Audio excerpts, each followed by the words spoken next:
A fachada do santuário nos conduz a um momento de juízo e recomeço, quando a maldade se espalha e a criação é profundamente ferida pelo pecado. As águas que um dia deram ordem à vida voltam a cobrir a terra. O mosaico nos apresenta Noé, que entra na arca enquanto o mundo segue sem perceber o que está por vir. Em meio ao caos, Deus preserva a vida e prepara um novo começo, revelando que sua misericórdia é maior que o nosso pecado.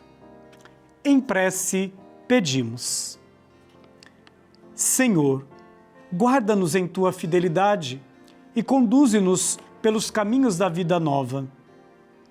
Acompanhe conosco essa catequese visual que nos recorda: em Deus sempre há um recomeço. Essa é uma caminhada de fé, essa é a nossa história, essa é a nossa jornada bíblica.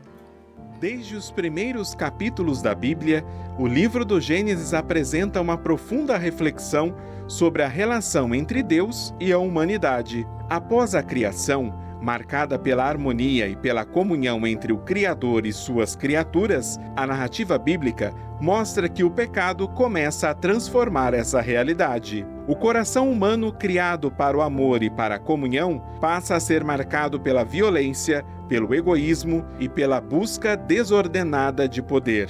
O próprio texto bíblico afirma que a maldade do homem se multiplicava sobre a terra e que os pensamentos do seu coração se inclinavam continuamente para o mal. É nesse contexto que aparece o relato do dilúvio, uma das narrativas mais conhecidas da Sagrada Escritura. Deus permite que as águas, que haviam sido separadas na criação, voltem a se unir, mostrando simbolicamente o caos que o pecado havia provocado na história humana. No entanto, mesmo diante dessa realidade de ruptura, a Bíblia também revela um sinal de esperança. Noé aparece como aquele que permanece fiel a Deus e, por meio dele, a vida é preservada. Séculos mais tarde, no Evangelho de Mateus, Jesus recorda essa história para fazer um alerta importante. Assim como nos dias de Noé, muitas pessoas estavam vivendo distraídas, preocupadas apenas com suas rotinas e sem perceber os sinais de Deus. Essa palavra continua sendo atual e nos convida a refletir sobre o modo como estamos vivendo, sobre as escolhas que fazemos e sobre a importância de manter o coração atento à presença de Deus em nossa história.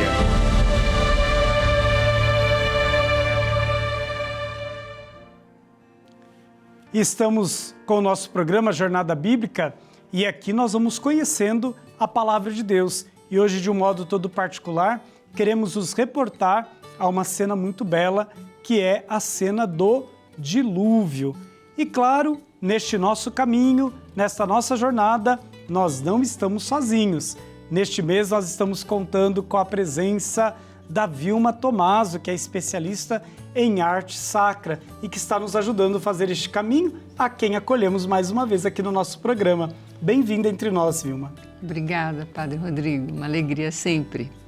E sempre é bom conhecer, né, a arte que reveste as fachadas do santuário, o lado interno do Santuário Nacional, porque tudo isso está fazendo emergir dessas paredes o mistério que celebramos na Eucaristia. Tudo converge para aquilo que é o centro do santuário, o altar central.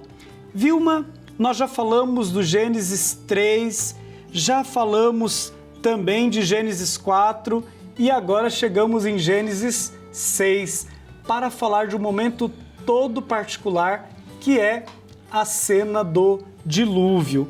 E como entender, então, à luz da Bíblia, né, da Palavra de Deus, a dimensão, né, do dilúvio como consequência do pecado humano e do caos, né, que acabou mergulhando a criação? Parece que o homem está sempre fazendo escolhas erradas, né? E eu achei interessante, Jesus fala, os homens estavam distraídos, eles estavam tão preocupados com o comer, com o beber, com os prazeres desmedidos e sem responsabilidade. esqueceram completamente de Deus. E Deus chama um homem, né? E fala, olha, eu vou salvar você, mas parece que não tem mais jeito, né? E é isso que acontece. A gente vê que lá no livro do Gênesis, nos primeiros 2 capítulos, Deus separa as águas. Parece que nessa hora ele fala, não adianta. Quem quer ficar comigo, tudo bem. Quem não quiser, agora fica sob as águas, né? E acontece o dilúvio. Esse fato do dilúvio é muito importante, tanto é que ele é citado em outras coisas. E não sei se o senhor se lembra, deve lembrar, que quando a mãe de Moisés, nós já estamos lá no Êxodo, ela vai fazer o cestinho para salvar o menino Moisés, a criança, para não ser morta pelos egípcios, ela coloca num tipo de uma arca, né? E ela se lembra dessa arca. Eu acho muito bonito a gente fazer essa ligação, porque é uma forma de salvação. E a igreja é a nossa grande arca. Tanto é que a imagem da igreja, a gente pode dizer na arte sacra, é uma grande nave, né? É uma arca, é um barco, é um grande barco, né? Então, quem quer se salvar está nela.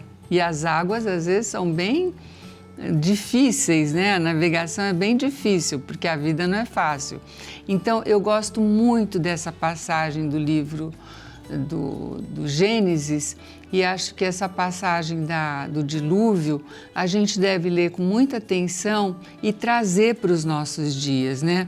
Nós queremos estar na barca, a gente quer pular fora e às vezes não se dá bem, não é verdade? Então, é muita coisa que tem para falar sobre isso. O Papa Bento XVI usava muito essa figura da barca, né? Sobretudo no ano da fé, ele ressaltou, né, em que barca nós queremos estar, né? Exato. E isso é importante a gente sempre se perguntar enquanto igreja, porque as águas elas serão sempre tumultuadas até atingirmos, né, a eternidade. Vilma, o que significa dizer que o coração do homem estava inclinado para o mal? Eu acho que tem a ver com aquela escolha que ele faz, né? Ele não escolhe a fonte da vida, ele escolhe as coisas. Novamente, parece que incorre no mesmo erro. A gente tem essa voracidade, essa intensidade de querer mais as coisas. Uma pessoa tem um carro, ela quer 2 carros, ela tem uma casa, ela quer outra casa, parece que isso não acaba nunca. Então, é nesse momento que a gente tem que pensar, isso realmente é isso que vai me trazer alegria? E muitas vezes a gente alcança o que a gente tanto queria, o que tanto se queria, e aquele vazio continua, porque o que nos enche de alegria não são as coisas, né? É justamente a fonte da vida que é Deus. Então, tem muito também essa noção do coração de pedra e do coração de carne, né? Parece que nós ficamos, quando a gente fica nessa vontade de ter as coisas sem medida, o nosso coração endurece, inclusive com o próximo, né? Mais precisamente com o próximo, com Deus. Então, Jesus fala Deus fala que vai nos dar um coração de carne como o dele, né? Jesus, manso e humilde de coração, fazei o nosso coração semelhante ao vosso. E quando uma pessoa está assim, Padre Rodrigo, eu acho que ela não liga tanto para as coisas, não. Não são tão importantes as coisas. E realmente, diante dessa fala, Vilma, o pecado ele pode nos cegar? Com certeza. Quando Jesus fala estavam distraídos, é justamente a gente não enxerga. Você quer, né? Olha a mão. Você quer e você não vê o outro, né? Tem tantas histórias, né?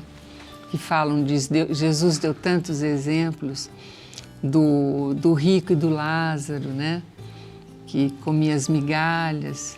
Então, o tempo inteiro é sobre isso, né? Parece que é sobre isso que Jesus veio nos anunciar. E Deus vai nos chamando para o essencial, né? Porque a gente vai colocando tantas coisas como essenciais e, na verdade, depois nós vamos nos dando conta que o que era tido como essencial era o acidental. E aí a gente vive aquela experiência de Marta e Maria, né? Muito fazer e pouco, e ali a passagem vai nos dizer, olha o equilíbrio, né? Nós precisamos ser um pouco de Maria e um pouco de Marta na nossa vida. O que a fidelidade, então, de Noé nos ensina diante de tudo isso? É bonita a história de Noé, né? Porque, o senhor imagina, ele tranca todos os filhos naquela arca, um casal de cada animal, e demorou para chover. Mas ele perseverou na fé. Então, eu acho que isso encanta a Deus, né? O perseverar na fé. Ele falou, não, o Senhor me disse, eu creio no Senhor. E ele espera, eu imagino que ele tenha sido motivo de riso, né? Um homem faz uma arca, se tranca lá dentro e eu imagino que não, naquele mundo, né? Onde as pessoas se importavam realmente era com a diversão e com... Então, ele nos mostra a fé, como é importante a gente ter fé. E como que esta arca, né, que Moisés faz, ela já nos aponta a salvação em Cristo? Ela nos leva, né? O senhor falava agora há pouco do Papa Francisco, que falava da barca, que é uma imagem muito antiga da igreja, né? Mas é nela que a gente embarca por livre vontade, né? A gente quer ou não. E uma outra coisa é a gente aderir realmente à igreja sem pensar nos preceitos. Eu tenho que fazer isso para ganhar o céu. Não, eu tenho que ter um coração amoroso. Eu tenho que amar a Deus, amar o próximo, me doar, porque isso é que nos leva, né?